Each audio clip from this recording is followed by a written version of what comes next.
Assalamu alaikum everyone. How are you all, my kids? Let's read a story today.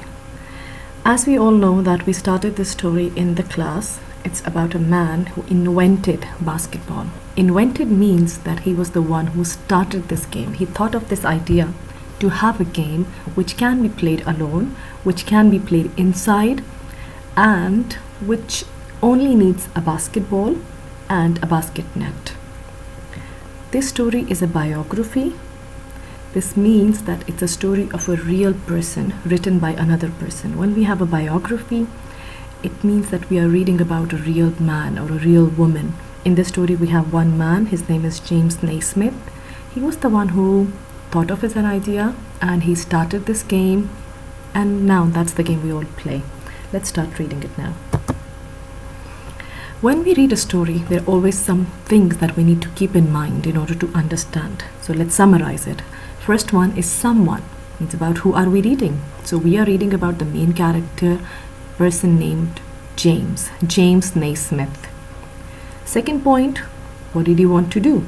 So he wanted to think of an idea because he was asked to do that. Let's think of a game which is different than football, different than tennis and other games which are played already, and it should be a new game which people would like to play, which is more fun than the other games. So that was he wanted to do. But the third point, the problem in the story. In this story, actually there is not a problem, but that we sometimes say that the reasons behind having this game invented, like because this story is based in Canada. James was born in Canada. He had spent his life sometimes in Canada and sometimes in America. So we can say that in winter season in these two countries, the winters are really harsh. Everything is covered in snow. So when it happens like that, then we cannot go outside and play. So that's why he thought of an idea that when it is snowing outside or when it is raining outside, why can't we have a game which can be played indoors? If I am alone in my home, why can't I have a game which I can play all by myself and I don't need other players with it?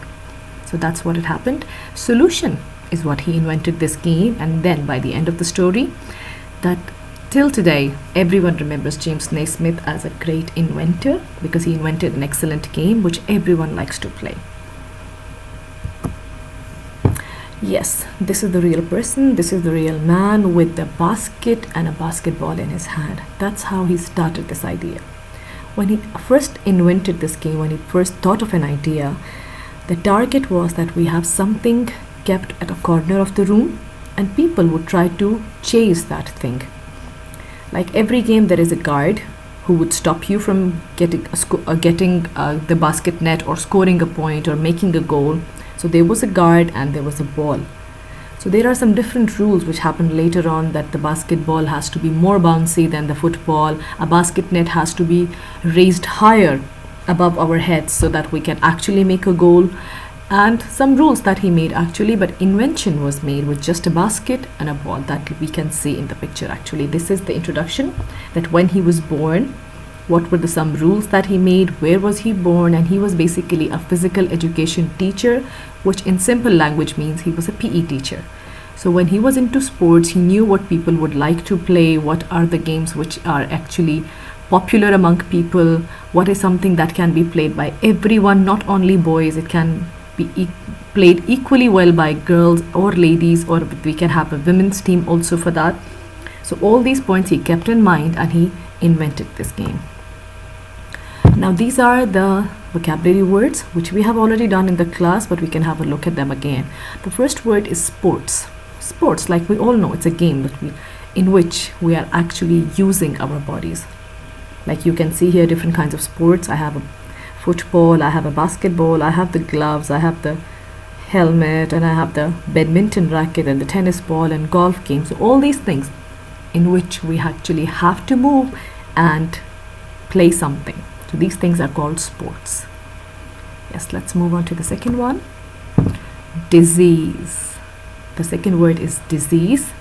As already done in class with all of you together, it's a problem, like it's a sickness. When I'm not feeling well, it means that I have a disease, I have a problem. It can be fever, it can be cough, it can be pain in my stomach or anything. When I'm not feeling good, means there is a disease. Then we have the third vocabulary word, basketball. The whole story is based about that. It means a game played on a court where two teams try to throw a ball through a raised hoop. Raised hoop simply means a basket net, like we can see here in the picture. When James actually started this game, the basket was kept on the floor level.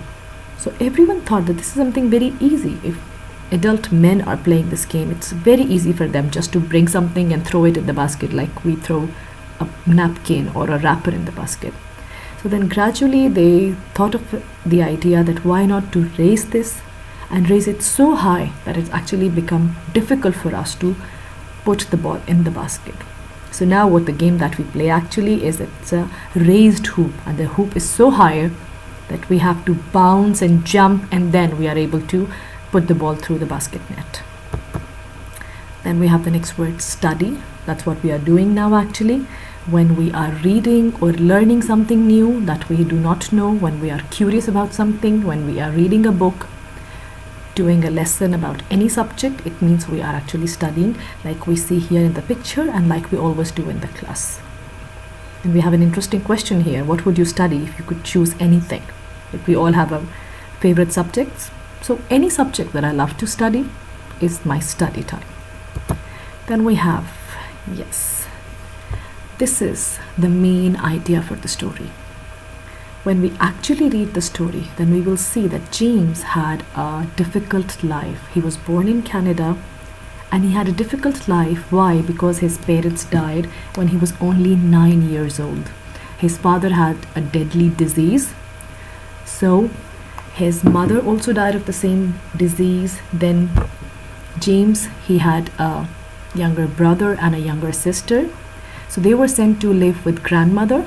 But after some time, the grandmother also died of the old age. So that means that there was only one uncle, Uncle Peter, left with the 3 kids. This means when we don't have parents, the life becomes really hard. Same happened with James. He had to live with very less money, all of them. That's the reason James could not continue his education. He could not go to college because he had to leave the school. As soon as he passed his high school, he left the school and he started working as a lumberjack. We have a word in the story, lumberjack. It means that he cut wood and he cut trees and sold them just in order to make some money, so he can bring something for his for his brother and for his sister. Because Uncle Peter was also working, but he also had his own family and James wanted to have more money. So what James did, he cut trees for 5 years, and after 5 years, finally he was able to have enough money so he could go to college again. Because he was a very smart child and he wanted to learn and be smarter than the other people. Then what happened suddenly that his brother, one day he was fine in the morning and then he had pain in his stomach. Everyone thought it was just a regular pain and they did not care for it. But after a few hours, he died because of that pain.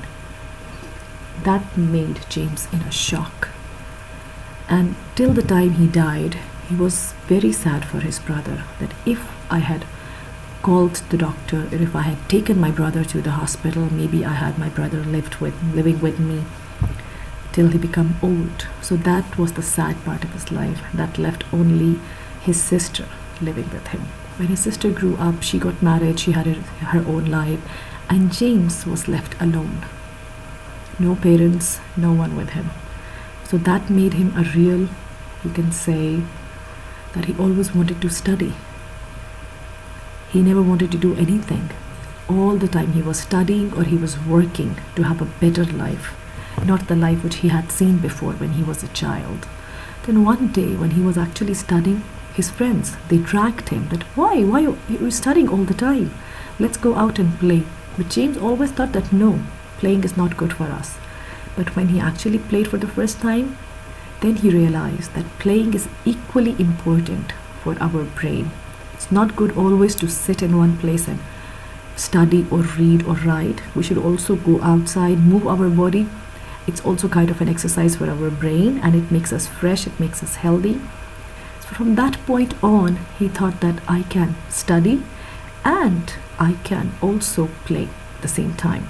I can continue with the both things without disturbing the other. And that's how he became the physical education, that means PE teacher. And that's when he started working in a club in Canada. He was given an idea that it's raining outside, it's snowing outside, and we cannot just close the sports club. We need to come up with an idea that something which can be played inside, something that can be played by everyone, and something that is new. So people are bored of playing soccer and badminton and tennis and all the other games. So that's how he started. He thought of the game that he used to play when he was a child, just a basket, and there was a rock. They used to call it duck on a rock. Something kept on top of the duck, and everyone had to catch that small rock, which actually termed as duck on a rock. So he thought of that idea that we had to chase something kept in a corner. So why can't I invent a game keeping that idea in mind? So he thought of the idea, he picked the idea from there, and he said, no, I cannot have rocks inside a sports club. Nobody would be playing with the rocks. Why can't we just have something which is less dangerous, or which is not dangerous at all? Something which is easy. Even if some kids are playing, they are not hurt, they are not at the verge of being hurt by something. So he just picked up the basket and he gave a ball, and everyone was like, why, what is this, what do we have to throw the ball in the basket? No, we don't like it. But when he actually told people the rules about it, everyone loved this idea. So until now, the game that we play is basketball, which was invented by James Naismith. And we have here, by the end of the story, is why did he invent basketball. So I want all of you to go through this video, read the book that you have already, and think of an idea and tell me your answers in your notebook. Thank you. Goodbye.